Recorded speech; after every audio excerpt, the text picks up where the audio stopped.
नमस्कार मित्रांनो. मी आज आपल्यासाठी एक छानशी आणि एक वेगळी गोष्ट घेऊन आलेली आहे, ज्यामध्ये खरी संपत्ती आणि आनंद काय असतो हे आपण या कथेतून पाहणार आहोत. एक मुलगा असतो आणि त्याचे वडील असतात.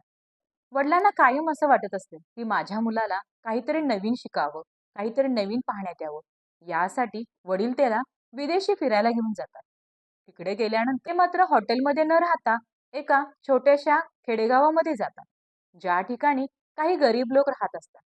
वडिलांना वाटत असतं की मुलानं या लोकांच्या मध्ये राहावं. मुलगा तिथे राहतो, वडीलही तेथे राहतात. असे काही दिवस जातात.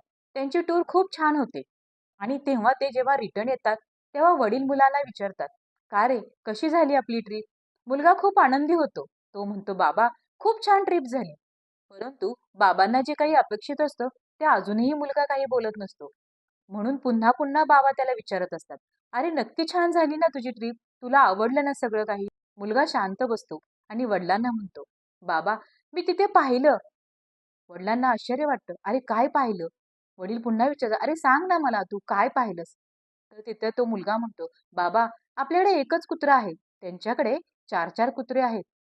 आमच्या बागेमध्ये एक तलाव आहे, पण त्यांच्याकडे नदी आहे. आपल्या घरामध्ये महागडे कंदील आहेत, पण त्यांच्याकडे आकाशामधले तारे आहेत.